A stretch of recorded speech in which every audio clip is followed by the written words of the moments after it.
quelque chose que je n'aime pas, qui est les gens avec qui... Alors, ils font sûrement pas exprès, je veux pas critiquer qui que ce soit, mais évidemment, ça m'arrive, et je pense que ça arrive à tout le monde, de croiser des personnes qui sont sûrement très intelligents, mais qui parlent avec des mots très compliqués. Et donc, on a l'impression qu'ils sont encore plus intelligents, sûrement. Et ça, j'en ai croisé beaucoup, enfin, peut-être parce que je suis trop naïve, mais j'en ai croisé beaucoup dans ma vie, et à chaque fois, je me suis dit, mince, c'est moi qui comprends pas, j'ai dû rater quelque chose, il explique, mais je ne comprends pas. Et c'est là où je me suis rendu compte qu'en fait, c'est vraiment que mon avis, mais moi je trouve que ça, c'est pas un talent de savoir parler très compliqué d'un sujet, c'est pas un talent. Par contre, de savoir le vulgariser, ça, c'est un talent.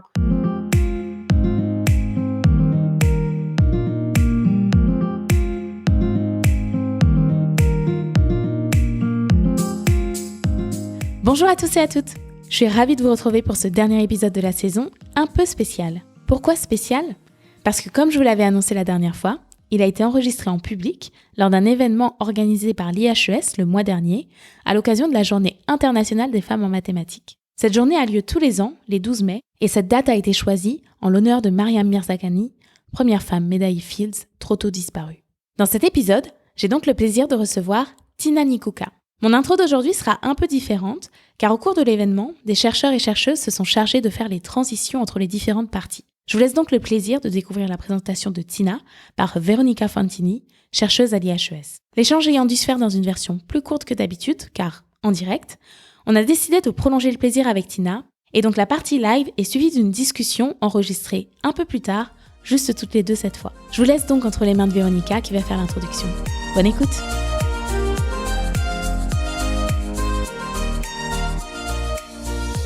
Cette deuxième partie de l'événement est conçue dans le format du podcast Tête-à-tête chercheuse. Et maintenant, j'ai le plaisir d'introduire Tina Nikouka, postdoctorant au Centre Borelli, le laboratoire de mathématiques de l'ONS Paris-Saclay. Tina est lauréate du prix Jean Talon pour les femmes et la science 2022 de la Fondation L'Oréal UNESCO en partenariat avec l'Académie des sciences. Tina travaille sur le traitement d'images et plus particulièrement sur le développement d'algorithmes capables de détecter la falsification. Elle collabore notamment avec la police et les journalistes qu'elle sensibilise et forme aux enjeux de la vérification de l'information. En plus, elle transmet activement ses savoirs aux plus jeunes, des primaires aux lycéens. Tina, Nathalie, je vous laisse la parole. Merci. Donc, merci beaucoup Véronica pour l'introduction. Donc effectivement, j'ai le plaisir d'échanger aujourd'hui avec Tina Nikouka. Donc Tina, je t'ai découverte lors de l'exposé que tu as donné aux Assises des mathématiques, que j'ai adoré et que je vous invite à aller regarder. Il est disponible en replay. Et donc j'ai tout de suite pensé à toi quand on m'a fait l'honneur de me proposer de participer à cet événement. Et donc je te remercie d'avoir accepté l'invitation. Donc effectivement, notre échange sera construit sur le même format que celui du podcast. Donc on va commencer par parler de ton parcours. Ensuite, on s'intéressera à ta vie de chercheuse et on finira avec ta carte blanche. Donc démarrons avec la première partie. Est-ce que tu peux brièvement nous présenter ton parcours général du lycée au doctorat et on reviendra sur quelques points spécifiques après. Okay. Donc déjà, merci pour l'invitation au podcast. Donc au lycée, alors je sais que c'est cette partie-là qui peut être intéressante. J'étais pas très bonne élève, mais j'étais bonne élève dans les matières que apparemment je choisissais. C'est ce qu'il y avait écrit sur mon bulletin de notes. Et les matières que je choisissais, c'était mathématiques. Anglais, sport, ça c'est les autres matières, mais c'était surtout les maths qui rattrapaient tout. Donc en fait, la question elle était totalement naturelle. J'ai fait une prépa maths physique parce que en fait, c'était génial. Pour moi, c'était la suite du lycée avec que les matières que j'aimais bien. Donc plus histoire, français, philo, etc. Et j'aurais pas pu faire la fac. Je sais que ça c'est une question importante parce que les gens se demandent est-ce que je fais fac ou je fais prépa. Moi, j'adore la prépa. Enfin, si j'aurais pu faire 10 ans de prépa, j'aurais fait 10 ans de prépa. Et je trouve ça plus facile que la fac. Moi, à la fac, j'aurais vraiment été dispersée. Enfin, moi, je me disperse très facilement et je pense qu'à la fac, j'aurais pas assisté au cours. Enfin, j'aurais pas réussi, quoi. Là, on est vraiment bien encadré. Enfin, j'ai adoré. J'ai tellement adoré que j'ai pas du tout fait ce qu'il fallait. C'est-à-dire, j'ai pas décidé d'une école où je voulais aller, donc j'ai pas visé quoi que ce soit. J'ai fait 5,5, donc j'ai fait 3 ans, mais parce que j'aurais continué si je pouvais encore. Et on m'a dit, il faut quand même choisir des écoles, il faut regarder. Et bon, c'est vrai que si j'avais été admissible à l'ENS, je serais allée, mais j'avais effectivement regardé que ENS et Polytechnique, parce que je m'étais dit de toute façon, je ferais 3 ans. Là, on m'a dit, mais clairement, là aussi, tu choisis tes matières. En fait, j'étais bien meilleure en maths informatique que en physique. Et donc, ensuite, je suis allée en école d'info. Je connaissais pas du tout. Moi, je voulais pas quitter la région parisienne. Ça me paraissait hyper loin. Mais l'ENSIMAG, qui est une école donc d'ingénieurs en informatique et mathématiques appliquées. Pareil, j'ai adoré. Là aussi, c'est vraiment que les sous-matières encore que j'aimais bien que j'ai fait à l'école. Et là, on fait beaucoup d'informatique, on fait beaucoup de mathématiques. Et j'ai fait aussi un master de recherche en mathématiques appliquées, en plus de l'ENSIMAG. Donc, c'est vraiment les 2 aspects qui m'ont plu le plus. Voilà. Tout des non-choix, mais c'était parfait. Ok, et après ton école? Alors, après mon école, je suis revenue en Île-de-France. Parce que Grenoble, c'est sympa, mais 3 ans, voilà. Où j'étais censée, donc j'ai fait un stage en imagerie médicale parce que ma mère est médecin, mon père est chercheur, il fait de l'automatique, de la mécanique, et c'était le bon mélange des deux. Et je devais poursuivre en thèse là, mais en fait, je raconterai, mais la vie a fait que j'ai rencontré d'autres personnes qui m'ont parlé de traitement d'image. Donc ce que je fais vraiment aujourd'hui, bon là c'est de la détection de falsification, mais c'est vraiment du traitement d'image numérique, donc la photographie, etc. Et ça c'était mon sujet de TIPE en prépa. Donc vraiment mon premier amour de traitement d'image. Donc là j'ai pas pu refuser et donc j'ai fait une thèse ici à l'ENS Cachan. J'ai commencé à l'ENS Cachan et j'ai fini à l'ENS Paris-Saclay où je suis encore aujourd'hui. Ok, super. Et du coup, est-ce que à l'époque où tu étais au lycée, tu connaissais déjà les métiers de la recherche? Alors oui, du coup mon père est chercheur, donc il était chercheur, directeur de recherche à l'INRIA Rocancourt. Ouais, mais est-ce que tu savais concrètement ce que ça voulait dire? Eh oui. Parce que j'y allais avec lui des fois le mercredi. Alors moi j'étais mauvaise élève depuis toujours. Enfin je veux dire pas mauvaise du coup, mais j'étais pas très sérieuse. J'ai pas fait attention aux notes, la compétition, tout ça. C'est pas scolaire. Je suis pas scolaire, exactement. Et tellement pas que même en primaire, quand par exemple on était en retard ou il y avait trop de bouchons, mon père il disait bon c'est pas grave, on va au boulot. Donc on allait pas. Alors c'était enregistré, mais ça nous a très très rarement, parce que moi je déteste arriver en retard par contre, c'était trop stressant. Mais si on était amené à peut-être arriver en retard, il me disait viens on part à l'INRIA. Donc vraiment ça m'arrivait peut-être une fois par mois dans l'année d'aller faire la chercheur. Enfin c'était mon métier du coup presque. Et donc je connaissais ça. Ma mère est médecin, mais elle travaillait beaucoup en recherche aussi médicale, donc je connaissais pas d'autres métiers que la recherche. Donc c'est peut-être ce genre voilà. Ok. Et tu te projetais dedans, toi, à l'époque ou? Je me projetais dans. J'avais jamais autant réfléchi. Enfin, je réfléchissais pas. Je faisais ce qui me plaisait sur le moment. Ouais. Enfin, encore aujourd'hui, je fais ça. Je sais que c'est pas bien. Mais du coup, je me projetais pas. Mais par contre, ce que j'ai réalisé, donc j'ai réalisé en préparant aujourd'hui aussi, c'est que dans les stages que j'ai fait en école d'ingénieur, donc j'ai fait un stage en start-up, stage dans une grande entreprise où j'ai fait de la recherche. Du coup, comme je savais que c'était le monde de la recherche, en tout cas, je voyais mes parents, j'étais pas conquise avec ça. Je trouvais qu'il me manquait quelque chose. Alors en start-up, moi j'ai du mal avec tout ce qui est marketing un peu pas vrai. Enfin, moi j'ai besoin de comprendre tout et je comprends pas que les gens ils veuillent pas comprendre. Et ils cherchent pas à comprendre. Enfin, ils cherchent à vendre souvent et voilà. Enfin, j'avais du mal avec ça. Et dans la grande entreprise, j'ai trouvé ça très bien. On a beaucoup de moyens, on fait de la vraie recherche. Je suis dans un vrai département de recherche, mais tout est cloisonné. Donc si tu travailles sur cette équation, tu travailles que sur cette équation. Et moi, je sais pas bien faire une seule chose, mais je sais faire plein de choses. Et j'ai trouvé que là, en tout cas dans l'équipe dans laquelle je suis, donc dans l'équipe de traitement d'image du centre Borelli de l'ENS, je peux faire plein de choses. Et hyper variées. Donc, et c'est ce que je voyais à travers mon père, par exemple. Et donc voilà. Donc je savais qu'il y avait autre chose qui était mieux. Donc c'est pour ça que. Ok. Et donc si tu te projetais pas dedans, alors à quel moment tu situes le moment où tu as su que c'est sûr, c'est ça que tu veux faire? Donc j'ai fait start-up, j'ai fait entreprise. J'ai fait une année en fait avant de commencer ma thèse, j'ai fait une année d'ingénieur de recherche, on peut dire. Et c'est là où donc moi aussi mon domaine du coup s'applique aux réseaux sociaux. Enfin c'est même moi qui l'ai appliqué aux réseaux sociaux parce que à la base c'était traitement d'image, l'aspect mathématique, etc. Et quand j'ai vu que je pouvais rassembler ce que j'aime avec ce que je fais. En sachant que, bon, vous avez compris, j'ai toujours fait ce que j'aimais bien parce que je sais pas faire autre chose, mais là, c'était vraiment, en plus, ça rajoutait de la légitimité dans dans ce que j'apportais à l'équipe, quoi. Et c'est là où j'ai réalisé que, ah oui, en fait, je peux ne jamais déconnecter parce que ma vie de tous les jours, je peux appliquer les maths que je fais à ma vie de tous les jours, finalement. Donc, c'était un tout, quoi. Je me suis dit, ah, c'est ça, c'est ce monde de la recherche publique où je fais des choses où je suis pas obligée de mentir pour le vendre, où c'est utile gratuitement, tout ça, ça m'a plu. Ok, tu as trouvé l'endroit qui te correspond, quoi. Ouais. Ok.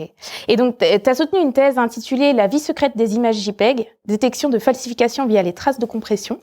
Est-ce que tu peux nous expliquer brièvement en quoi consistait ta thèse ? Oui. Alors, c'est beaucoup plus facile que ce que vous pouvez penser. Hein. C'est vraiment, pour le coup, j'aime beaucoup mon... Bon, alors bien sûr, pendant les 3-4... Bon, moi, j'ai fait 4 ans, du coup, pendant les 4 années de thèse, on fait énormément de choses. Mais là, dans ma thèse, j'ai mis vraiment quelque chose qui est assez cohérent. Donc, j'ai vraiment parlé donc, du traitement d'images. Donc, moi, je travaille donc avec les images numériques, comme celles qui nous utilisent pour filmer, pour prendre des photos, etc. Et ces images-là, donc j'ai passé du temps à apprendre, et tous les jours on apprend, comment ces images-là sont formées. Donc je parle bien sûr des photos numériques. Hein. Quand la lumière rentre dans l'objectif et arrive sur le capteur de votre appareil, que ce soit donc téléphone portable ou caméra, on récupère donc de la lumière qui arrive sur le capteur, on récupère des photosites. Ces photosites-là, visuellement, c'est pas regardable. Personne ne regarde tout de suite ce qui a été enregistré à ce niveau-là. Il y a une suite d'opérations qui se fait, une suite d'opérations mathématiques. Hein, j'aime bien dire ça quand je vais dans des collèges et des lycées. Et donc dans ces opérations, il y a par exemple un démosaïquage. Par exemple, c'est une interpolation très compliquée, mais en soi, une interpolation ça marche. On peut calculer des moyennes. Enfin, c'est vraiment accessible à tous. Après, on a un balance des blancs. On a des formes, oui, c'est ça, des fonctions qui sont appliquées à notre image, hein, image couleur, donc 3 matrices, des fonctions, des choses vraiment très simples, jusqu'à avoir donc une image jolie. Et ensuite, elle est sauvegardée, souvent en format JPEG. Et le format JPEG, j'ai trouvé une manière. Alors, c'est pas ma thèse. Enfin, j'ai pas présenté ça à ma soutenance de thèse, mais dès que je peux parler de ma thèse, je le fais comme ça. Je l'explique en disant que une image, ça prend beaucoup de place donc sur l'ordinateur, en mémoire. Je te prends ta feuille. Hein. Donc, imaginez tous. Vous pouvez tous sortir une feuille. Vous avez une grande feuille de taille A4. Ça prend beaucoup de place. Donc, c'est une analogie. Ça prend beaucoup de place dans l'espace, mais ça prend beaucoup de place dans l'ordinateur. Donc, ce qui est fait automatiquement, c'est que cette image-là, elle est compressée, par exemple, au format JPEG, et l'analogie fonctionne. Si je vous dis, prenez cette feuille, elle prend trop de place, vous allez me répondre, il suffit de la plier. Donc, je vais la plier, je vais obtenir quelque chose qui est donc plié, mais je ne vois plus l'intérieur. Donc ça, c'est quelque chose que même mes collègues, souvent, ils pensent pas. On dit toujours une image JPEG, mais en fait, l'image, c'est un fichier JPEG, et l'image, il faut ouvrir le fichier pour regarder l'image. Elle est passée par une étape de compression. Donc en fait, toutes les opérations dont j'ai parlé avant et celle-là, c'est vraiment des opérations comme des opérations de vie. On peut dire une image vit en fait. Et moi, je me suis intéressée à détecter la vie d'une image. Donc on a une image et je veux savoir qu'est-ce qui lui est arrivé. Et là, pour le JPEG, donc l'analogie marche bien et j'ai même pas besoin d'expliquer, vous allez tous être capables de comprendre tous mes algorithmes. C'est que si je vois une image, donc vraiment comme un médecin légiste qui analyse un cadavre, je vais donc l'ouvrir parce qu'elle va être compressée. Donc je vais ouvrir l'image et là je vais la regarder.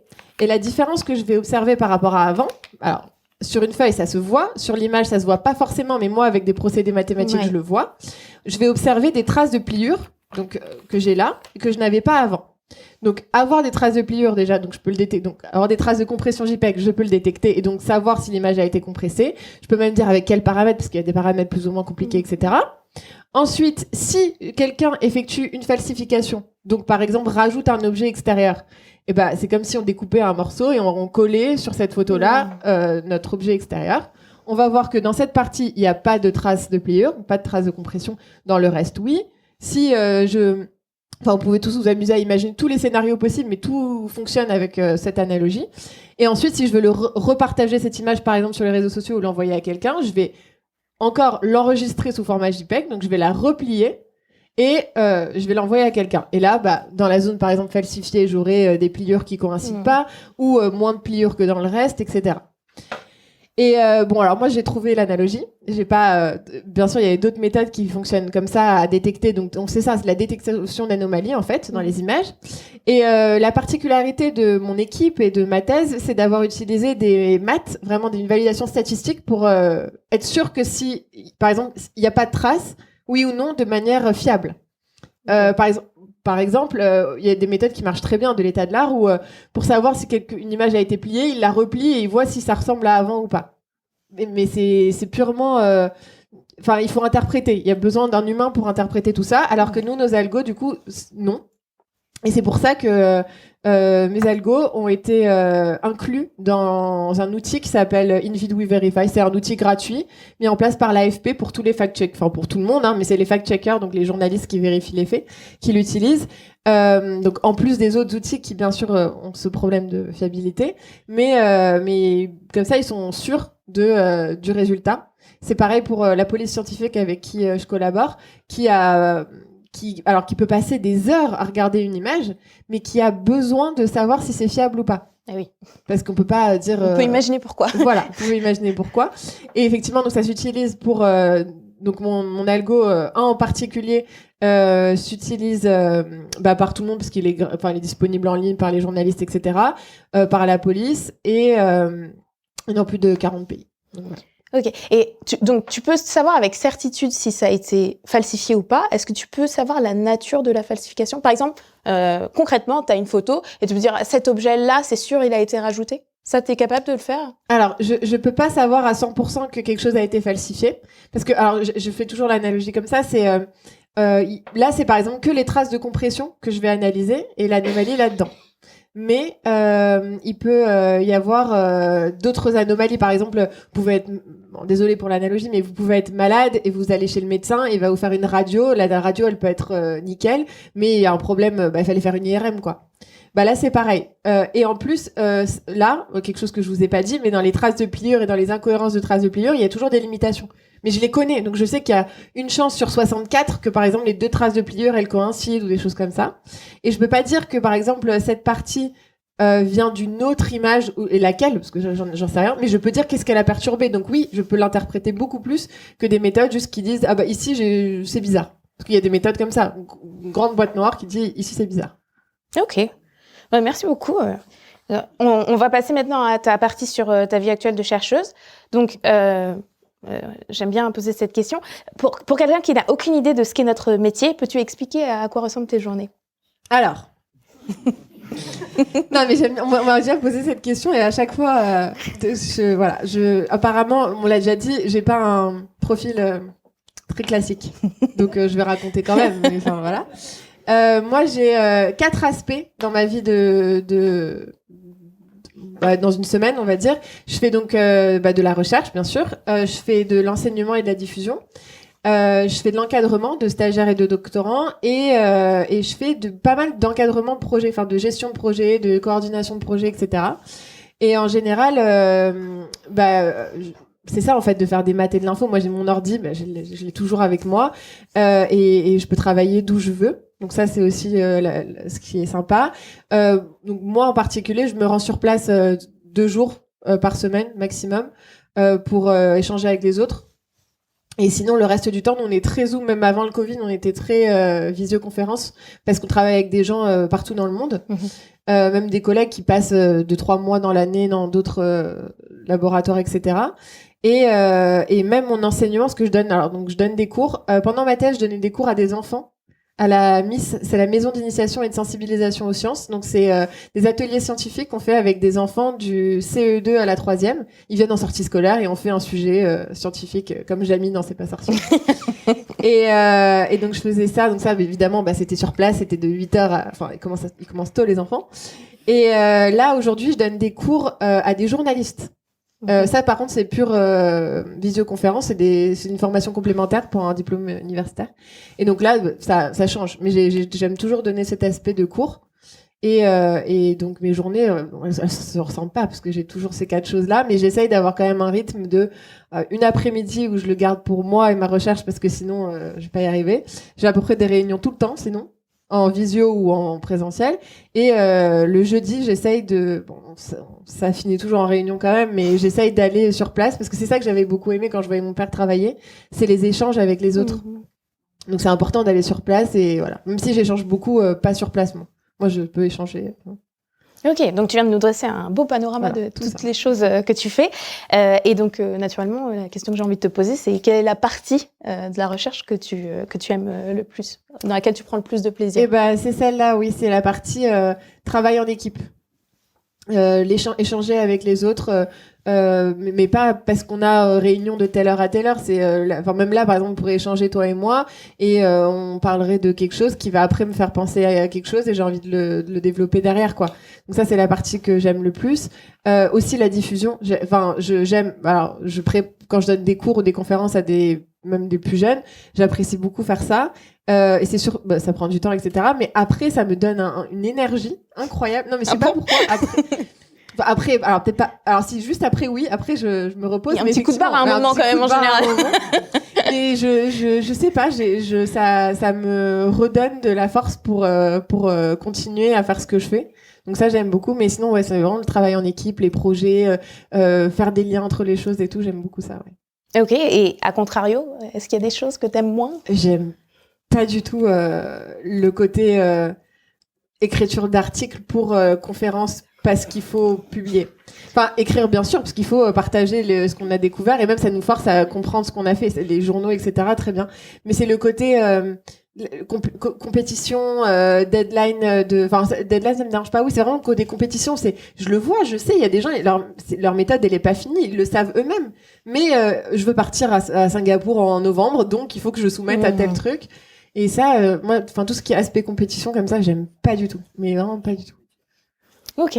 Et alors, donc, tu l'as un peu mentionné, mais je t'avoue que moi, quand je suis allée voir ton profil, je trouve ça assez fascinant. Le fait que tu collabores avec la police et des journalistes. Est-ce que tu peux nous en dire un petit peu plus sur ces collaborations? Qu'est-ce que ça veut dire concrètement, etc. Ouais. Alors, la police, malheureusement, c'est pas n'importe quelle police qui fait la route et des choses comme ça. Enfin, c'est la police technique et scientifique, comme les experts, mais de France.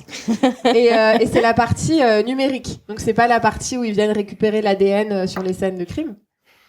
Et avec eux, donc on avait travaillé déjà il y a longtemps dans le cadre d'un projet qui s'appelle DFALS, détection de falsification, où en fait on avait l'ANR avait réuni toute la France qui travaille sur ces sujets-là. Et eux, c'était ils étaient dans notre consortium, on était deux, eux et nous. Et eux, ils nous donnent des cas d'usage en fait. Ils mettent pas en avant nos algos parce que ils ont pas de site internet public bien sûr. Ils nous donnent des cas d'usage à l'oral seulement. Parce que pareil, on n'a pas le droit de regarder les images policières. Donc ils vous décrivent les choses. Ils décrivent des choses. Ils nous disent, et c'est pas clair, mais ce qui rend la chose encore plus intéressante, c'est on a des images fausses. On a tant d'images, par exemple, et on veut faire un tri ou des choses comme ça. Donc on réalise que il y a tout ça, mais c'est assez vague. Ils ne donnent pas d'images. Donc c'est vraiment des cas de On se rend compte qu'ils passent du temps. C'est vraiment des gens qui passent limite plus de temps que nous sur des images. Donc c'est intéressant de leur dire tout ce qu'on est capable de faire avec les images. Par exemple, en ce moment, on travaille avec eux sur 2 projets. Un de détection de falsification vidéo, donc les deepfakes. Et un autre alors c'est pas de détection de falsification, mais c'est un peu la suite aussi de ma thèse, c'est l'amélioration des vidéos qu'ils reçoivent. Parce qu'ils reçoivent énormément de médias, de vidéos, par exemple, de gens dans la rue qui ont filmé quelque chose, mais de loin. Et ils utilisent des outils pour le coup, vraiment comme dans les films, pour zoomer sur une zone et faire en sorte que ça soit mieux résolu. Donc, ils font de la super résolution, du débruitage, etc. Et dans notre laboratoire, on a pas mal d'algo état de l'art là-dessus. Donc, on essaye on leur dit l'état de l'art, ils regardent ce qui existe, etc. Donc, tout ça dans les cadres de projets européens, ANR, là, du coup. Et avec les journalistes, c'est des projets européens. Bon, ça change pas. Là, on travaille avec tous les laboratoires d'Europe qui travaillent sur l'aide à la vérification de faits. Donc, c'est pas que images et vidéos. Ça peut aussi être des tweets, des messages, etc. Et ça, c'est grâce à une rencontre avec Denis Tessou, qui est le chef du Media Lab de l'AFP, qui donc c'est lui qui a mis en place cet outil, ce plugin où mes algos ont été inclus. Et donc non seulement lui il donne de la visibilité, de l'utilité en tout cas à mon travail, à notre travail dans l'équipe, mais en plus lui il nous donne vraiment des cas d'images. Après, nous aussi, on peut les trouver. Enfin, il suffit d'aller sur les réseaux sociaux, etc. Mais lui, il est lié à, 50, 100 fact-checkers qui lui envoient des images tous les jours. Donc, on a vraiment des vrais cas sur lesquels vous testez, du coup. Mais du coup, ça me fait penser, j'ai une question, quand t'expliquais. Donc, t'es capable de détecter si une image est falsifiée. Tu nous as bien expliqué avec l'image de la pliure. Mais si une image a été complètement générée par de l'intelligence artificielle. Est-ce que tu es quand même capable... Parce que là, il n'y a pas de traces de pliure à avoir, si? Exactement. Il y a pas... où il y a à la fin, mais elles sont pas Est-ce que tu es capable de détecter ça? C'est une très bonne question d'actualité. Légèrement. Voilà. Là, cet algorithme-là qui cherche des anomalies locales dans l'image, non, parce que toute l'image est fausse cette fois-ci. Et oui. Mais ce qui est intéressant, alors j'ai pas d'algorithme à vous sortir là tout de suite, mais ce qui est intéressant à analyser, c'est en fait, comme je vous ai dit, cette image, elle a une vie. Une image numérique normale a un cycle de vie, et ces images-là, elles en ont pas. Donc, elles n'ont pas subi toutes ces opérations dont je vous ai parlé avant, qui, chacune de ces opérations laisse des traces qu'on pourrait détecter. Donc, c'est ça qu'on est en train de faire en ce moment.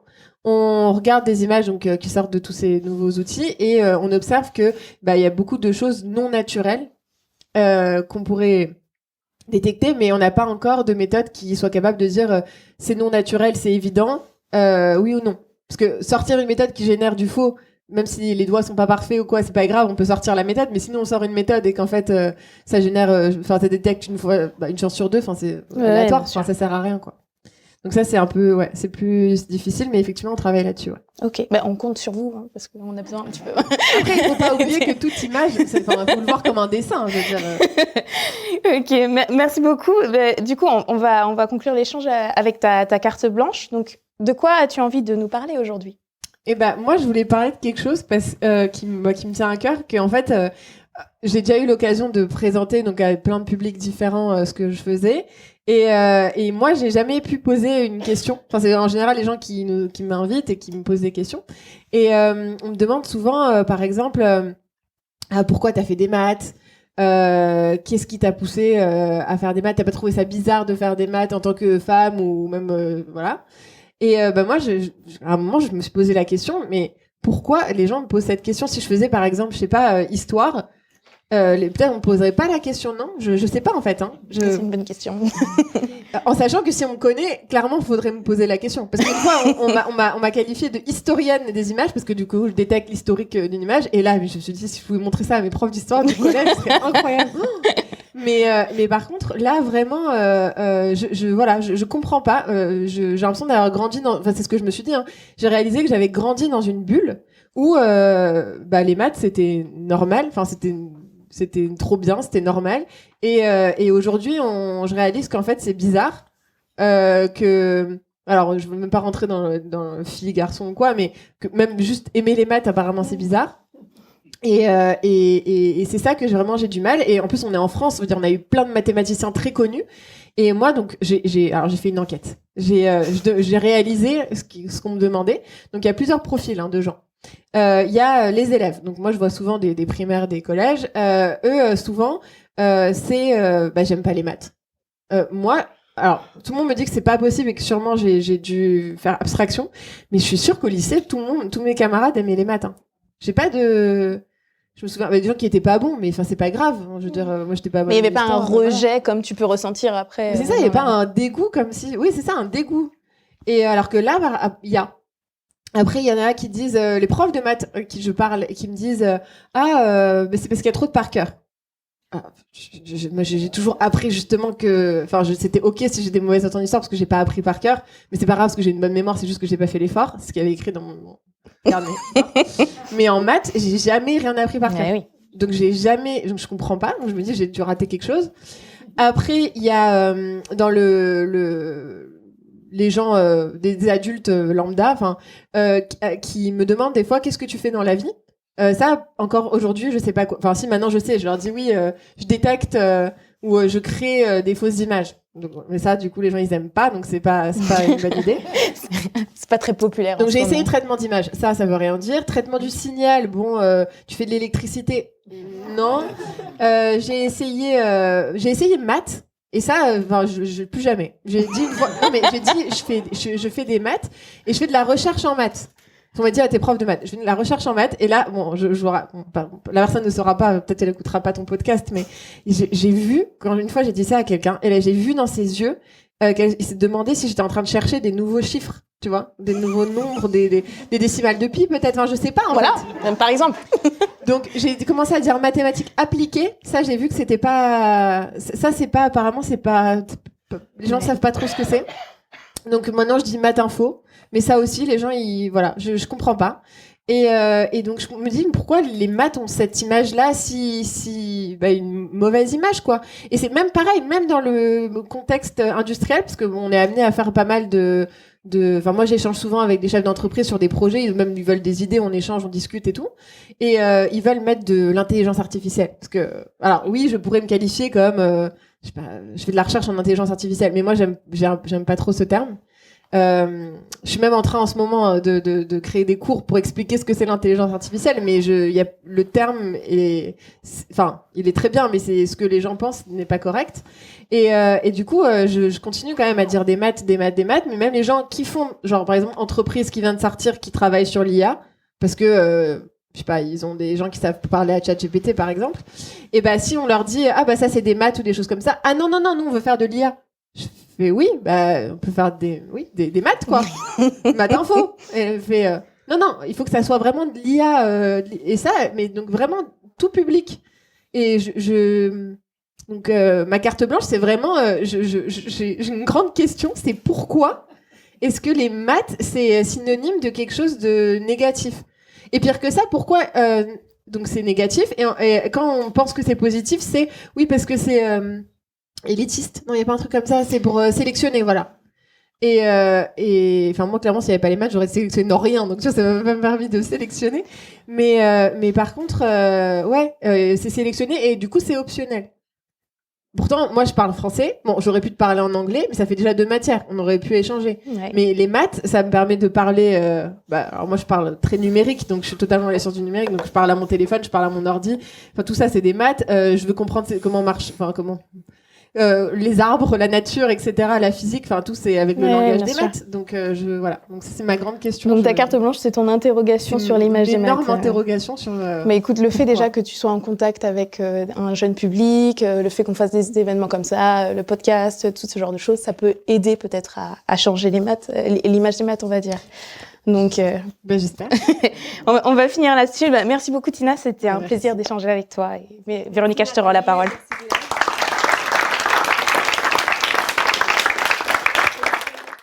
Donc maintenant, si vous avez des questions, je vous invite à lever la main. Oui, merci. Je ne sais pas si ça marche, si. Si, ça marche. Oui, merci pour cette interview fort bien menée et à laquelle vous avez répondu de façon passionnante. Inutile de souligner l'importance et l'utilité du domaine que vous avez choisi pour appliquer vos connaissances. Néanmoins, je vous pose la question, n'avez-vous pas à un moment pensé au traitement d'images en astronomie, en astrophysique ? Car je crois que c'est un domaine passionnant également, où les mathématiques jouent un grand rôle.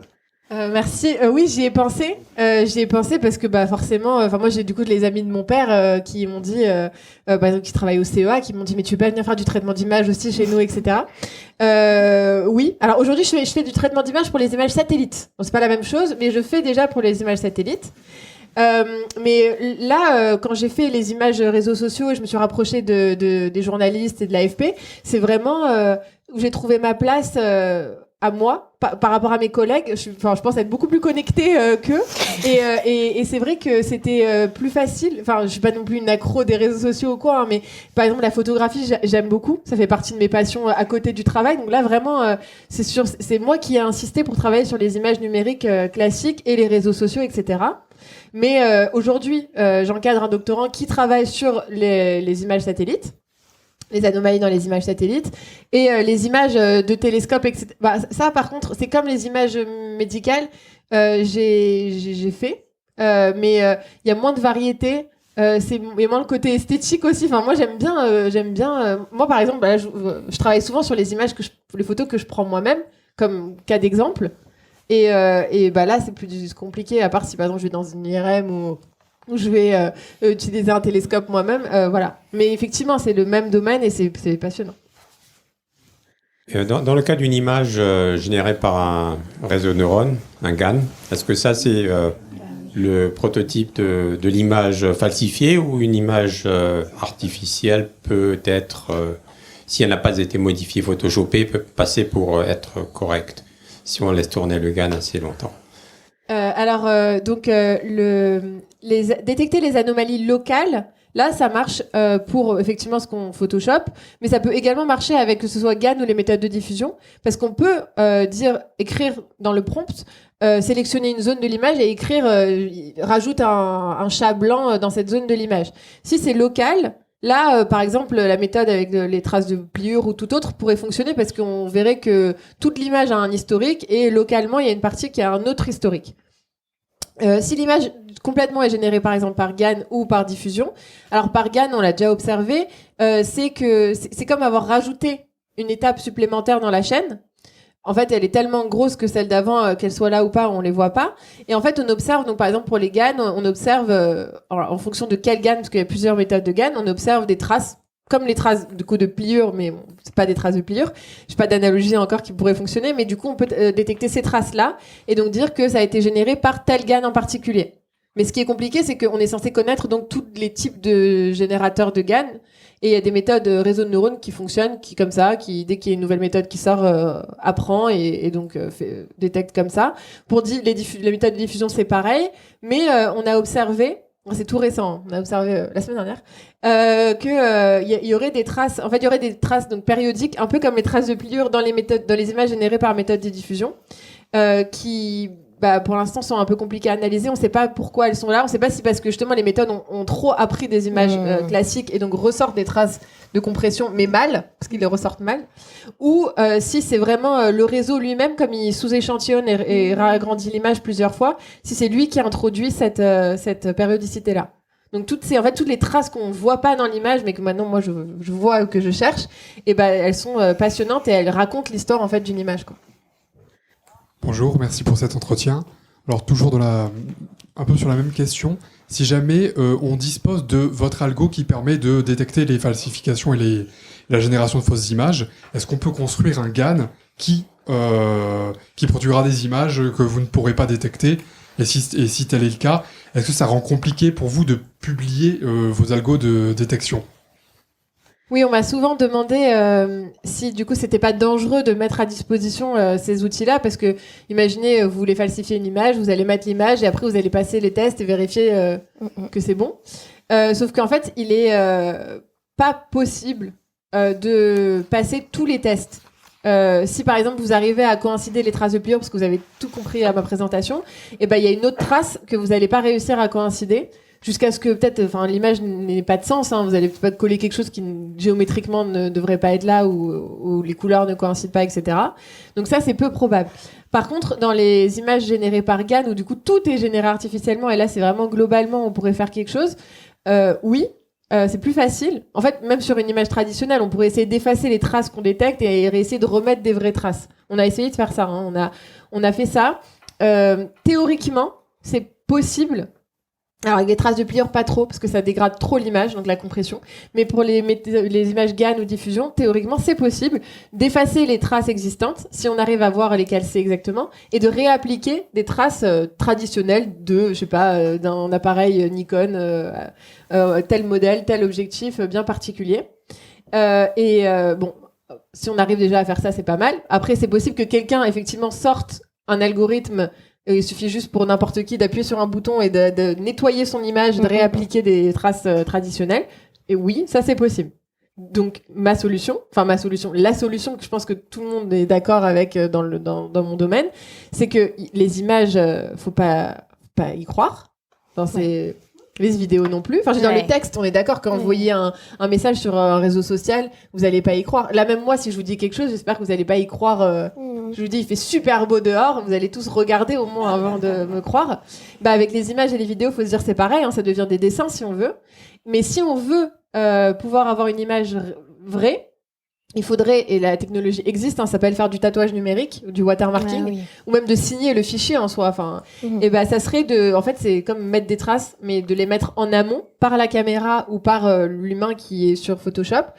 Soit à chaque fois qu'il y a une opération qui est effectuée, ça rajoute dans les données, il y a eu ça, ou au moins ça dit ça a été prêt avec tel appareil, tel moment, peut-être, je sais pas, on peut mettre toutes les infos qu'on veut, mais ça permettrait de certifier l'image. Et ça, technologiquement, on sait le faire. Il y a même des appareils photo qui le font, mais il faudrait légiférer, quoi. Il faudrait dire, il faut faire ça partout. Si l'image a une signature qui l'authentifie, alors, je sais pas, les plateformes de réseaux sociaux automatiquement vont mettre un petit, une flèche verte. Voilà. Ça, ce n'est que mon idée. Je sais pas, faudrait faire ça. Mais oui, clairement, c'est détecter des falsifications, c'est intéressant. Pédagogiquement, pour les enfants, moi j'adore. Je trouve ça un moyen hyper facile d'expliquer les maths. Ah oui. Les algos sont utiles dans certains cas, bien sûr, je dis pas ça, mais l'utilité vraiment pour résoudre le problème, il y a un moyen. Mais moi, je suis pas avocat, ministre ou quoi que ce soit. Donc, Merci beaucoup, Tina, et merci, Nathalie. Merci.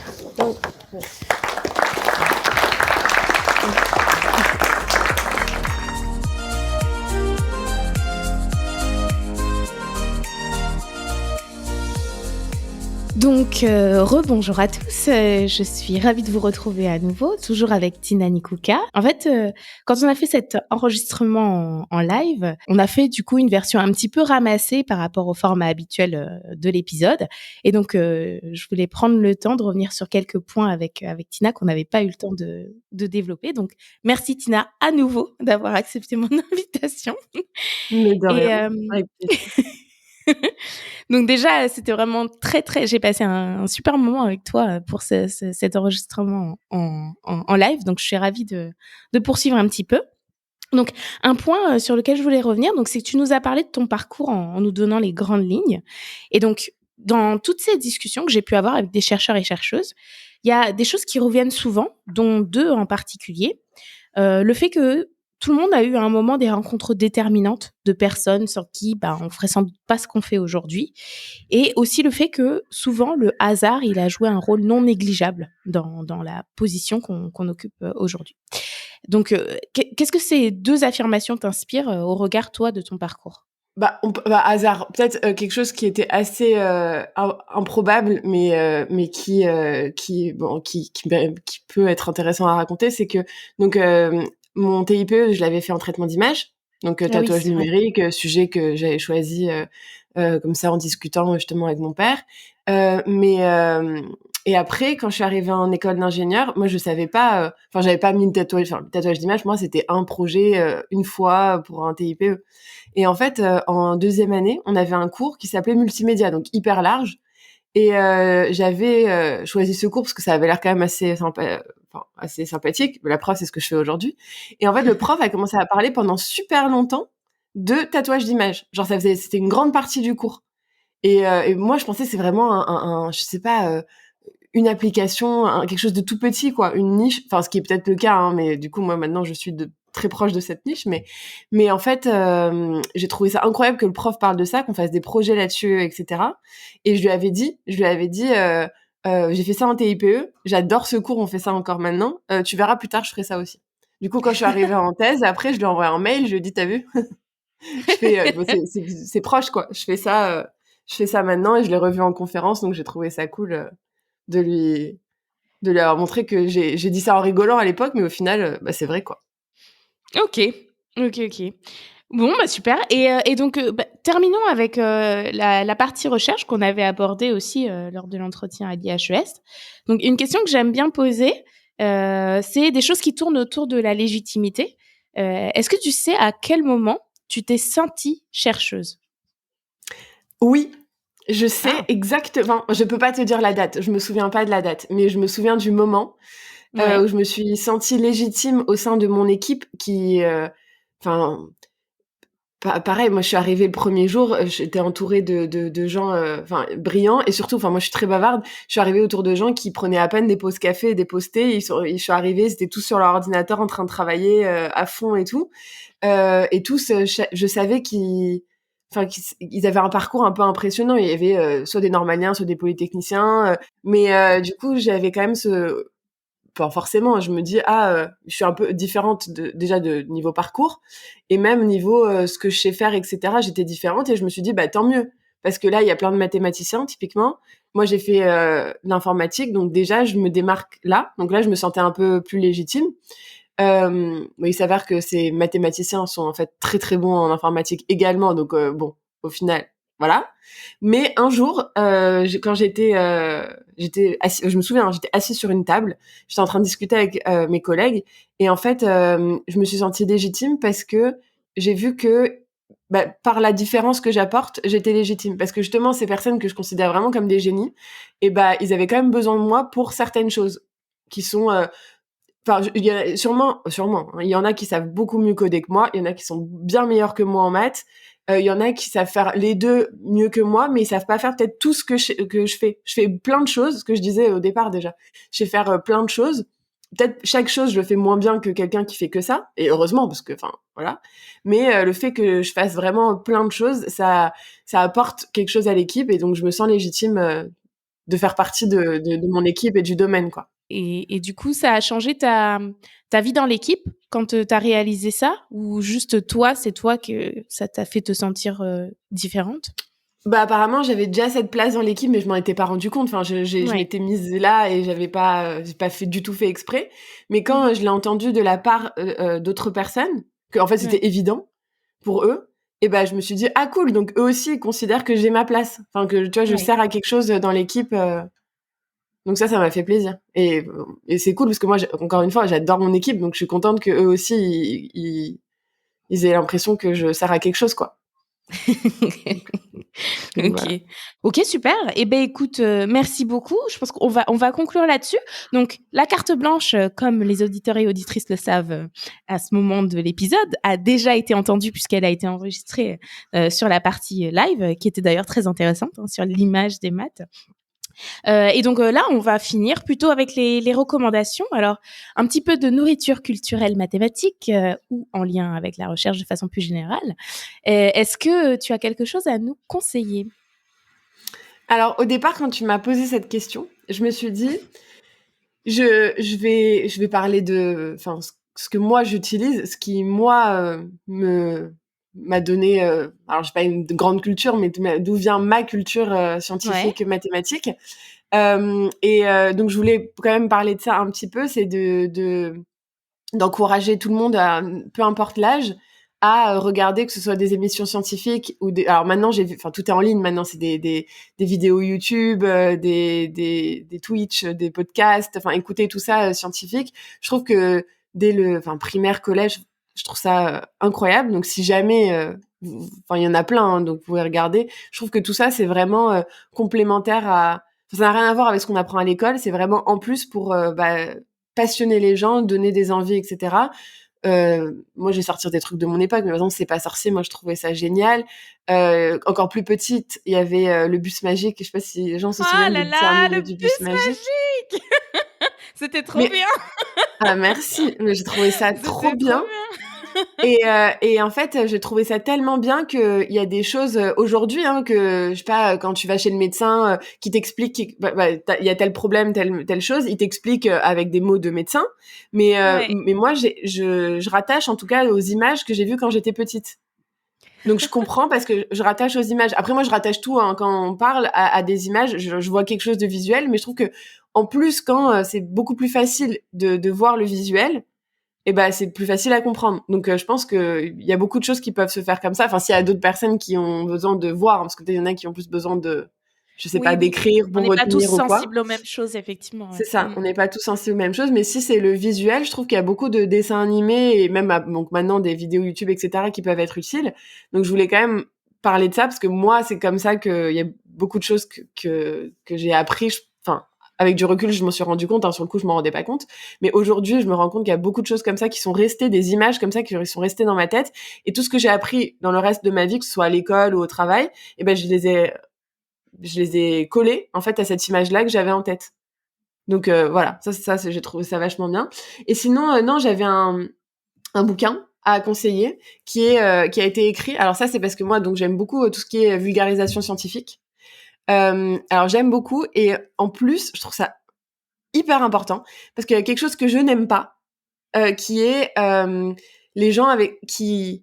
Alors, ils font sûrement pas exprès, je veux pas critiquer qui que ce soit, mais évidemment, ça m'arrive, et je pense que ça arrive à tout le monde, de croiser des personnes qui semblent intelligentes. Je veux dire qu'ils font semblant d'être intelligents, qui sont sûrement très intelligents, mais qui parlent avec des mots très compliqués. Et donc, on a l'impression qu'ils sont encore plus intelligents, sûrement. Et ça...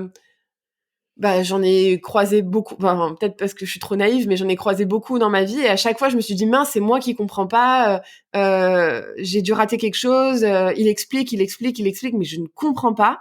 Et en fait, j'ai mis beaucoup de temps, typiquement comme maintenant c'est mon sujet et je pense le maîtriser, là je me rends compte quand c'est mon sujet qu'en fait non, c'est cette personne qui dit elle dit pas n'importe quoi, mais elle a pas bien compris, juste elle utilise des mots très compliqués parce qu'elle répète des choses qu'elle a dû entendre de gens également experts, mais donc elle pense que si on colle plein de mots d'experts les uns au-dessus des autres, tout de suite ça fait quelque chose de très brillant.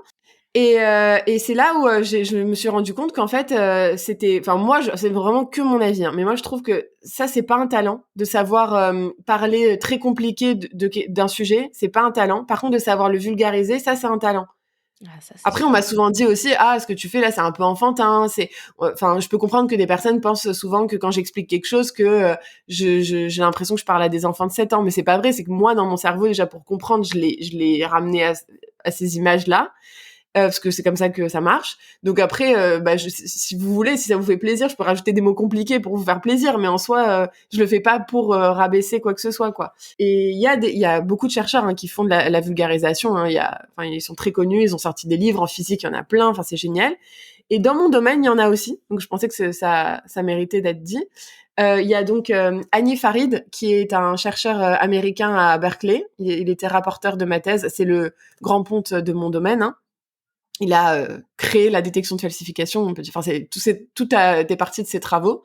Et il a, en plus, donc ça, je trouve ça vachement bien, en plus de toutes les algos qu'il a fait, tous les livres techniques qu'il a sortis, il a aussi sorti ce livre qui s'appelle Fake Photos, qui vraiment, c'est très court à lire. Moi, je suis pas très grand livre qui met trop longtemps. Ça fait 200 pages, c'est en anglais.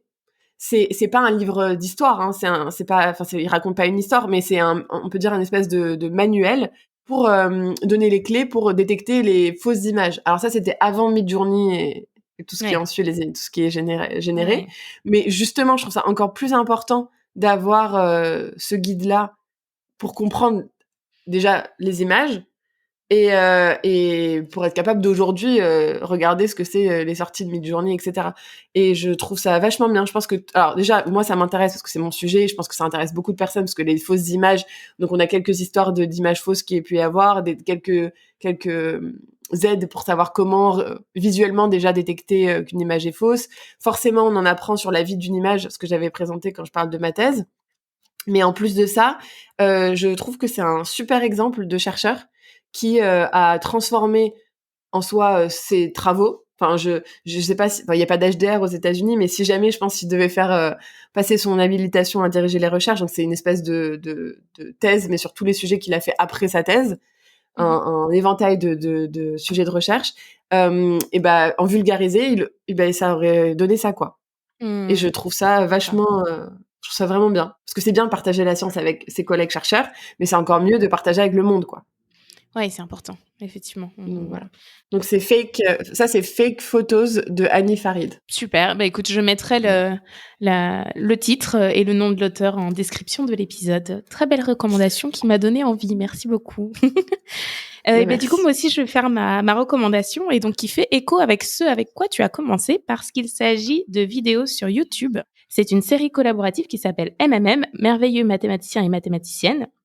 Donc, dans laquelle, en fait, il y a une vingtaine de vulgarisateurs, qui sont très connus dans les domaines liés aux maths. Donc, parmi lesquels, par exemple, on peut trouver Michael Launay, qu'on ne présente plus, Alexandre Morgan du podcast Maths en tête, Claire Lomé, qui est autrice du livre Vous reprendrez bien un peu de maths, Manu Houdard, qui a un spectacle qui s'appelle Very Math Trip, Yvan Monca de la chaîne YouTube Mathétique. En gros, toutes les pointures du monde de la vulgarisation liées en maths. Et donc, en fait, l'idée, c'est qu'ils choisissent, dans chacune vidéo, ils choisissent un célèbre mathématicien ou mathématicienne, et il nous raconte sa vie, et il présente de façon vulgarisée une partie des travaux qu'il ou elle ont effectués. Donc, dans les vidéos, on y trouve les portraits de grandes figures historiques comme David Hilbert, Léonard Euler, Sofia Kovalevskaya, Hypatie, Jacques Bernoulli, etc., etc. Mais on y retrouve également des figures bien plus récentes comme John Nash, Marjorie Rice ou Marina Wiaskowska, qui est dernière lauréate de la médaille Fields. Et le principe, c'est donc fait de façon un petit peu fun, c'est-à-dire que les vulgarisateurs et vulgarisatrices s'affrontent en prétendant que celui que il ou elle ont choisi, c'est lui, le ou la meilleure mathématicienne. Et donc il y a un lien entre chacune des vidéos, ça peut se lire en fait à la suite. À la fin de chaque vidéo, ils font la transition vers le vulgarisateur ou la vulgarisatrice suivante et donc le sujet de son choix.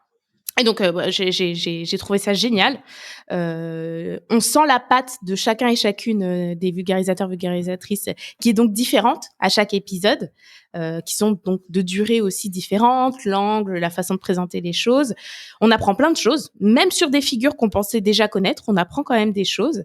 Et ce que je trouve génial, c'est que les questions, les résultats que ces mathématiciens et mathématiciennes ont fait sont vulgarisés et de façon très accessible. Et donc, ça donne une bonne idée sans être un spécialiste, sans même faire des maths. Ça donne une bonne idée très rapidement des sujets d'intérêt du ou de la protagoniste de l'épisode. Donc, je trouve que c'est vraiment génial. C'est sur la chaîne YouTube Thomath, THOMATHS. Donc je mettrai comme d'habitude le lien dans la description. C'est à consommer sans modération, hein. Moi honnêtement j'ai commencé et les vidéos s'enchaînent, je me suis un petit peu fait attraper, j'en ai regardé plus que ce que je voulais et pouvais sur le temps que j'avais normalement, et donc n'hésitez pas à aller regarder, c'est vraiment très chouette. Donc écoute, on va conclure avec ça et on va finir avec la question que j'aime bien poser toujours en fin d'épisode. Qu'est-ce que tu souhaites accomplir ? J'aimerais bien savoir ce que je voudrais faire plus tard, parce qu'on m'a souvent posé, toi-même tu m'as posé la question, qu'est-ce que tu veux faire plus tard, où tu te vois dans quel métier? Et je ne sais pas. Donc j'aimerais être capable de vraiment imaginer la carrière parfaite que je voudrais avoir, parce que aujourd'hui ce que je fais j'adore, mais c'est pas du tout normal entre guillemets. Enfin il y a pas de Là, on a la liberté, donc on peut faire ce qu'on veut, mais j'ai pas, il y a pas un poste exactement qui rentre dans ce que je fais. J'ai pas la liberté de faire tout ce que je veux. J'ai pas, c'est parce que je suis pas le chef de plein de choses. Ouais, j'aimerais être capable de savoir quel est le poste parfait, niveau professionnel, hein, je parle. Cette année, 2023, j'aimerais savoir vers où je me mène niveau carrière, parce que j'ai vu que dans le milieu académique, il faut avoir un parcours. C'est pas comme j'ai fait toute ma vie à ça j'aime bien, je vais faire ça, ça j'aime bien, je vais faire ça. Il faut avoir un plan de carrière. Donc j'aimerais avoir un plan de carrière, que ce soit donc dans le milieu académique ou pas, mais j'aimerais faudrait que je m'y mette à savoir ce que j'ai envie de faire plus tard, avoir un plan et le suivre. Donc trouver ta place, c'est ça ? C'est ça, trouver ma place, ne pas m'ennuyer, du coup trouver quelque chose vraiment qui va remplir toutes les cases que je souhaite. Voilà, donc j'aimerais bien trouver ma place dans ce monde académique ou pas, ou les deux, ou je sais pas. Ok, écoute, c'est tout ce que je te souhaite alors. Merci beaucoup Tina. C'est gentil, merci. Et voilà qui conclut ce pétillant et rafraîchissant moment avec Tina. Je dois dire que j'ai été vraiment impressionnée par tout ce qu'elle a déjà accompli à son jeune âge. J'ai beaucoup aimé son point de vue sur la vulgarisation, sur sa nécessité et sur le fait que ce n'est pas un exercice si simple. Il mérite que l'on s'applique et que l'on s'adapte à son audience. Je partage complètement son avis. Ce sont là les clés pour réussir à délivrer correctement son message. Je profite de cette outro pour remercier à nouveau toute l'équipe de l'IHES. C'était un véritable plaisir de prendre part à cet événement. Merci pour cette opportunité. Et quelle belle façon de conclure cette première saison. Je tenais également à vous remercier, vous, auditeurs et auditrices, qui m'avez accompagné dans cette aventure folle. J'ai été très touchée par vos messages, vos avis, vos partages. Je suis très heureuse de remplir pour une seconde saison que je peux déjà vous annoncer passionnante. Je vous souhaite un bel été à tous et à toutes. N'hésitez pas à m'emporter avec vous à la plage, à la montagne ou dans le confort de votre maison. N'hésitez pas non plus à parler de mon podcast autour de vous. Les vacances sont le parfait moment pour découvrir Tête à Tête chercheuse. Si cet épisode vous a plu, n'oubliez pas de mettre 5 étoiles sur Apple Podcasts et Spotify. Et surtout, n'hésitez pas à aller commenter vos épisodes préférés sur YouTube. Le podcast a fait son arrivée dessus depuis un peu plus d'un mois et a besoin de vous pour gagner un peu de visibilité sur cette nouvelle plateforme. Comme toujours, c'était un plaisir. Bel été et je vous donne rendez-vous à la rentrée. À bientôt dans le prochain épisode.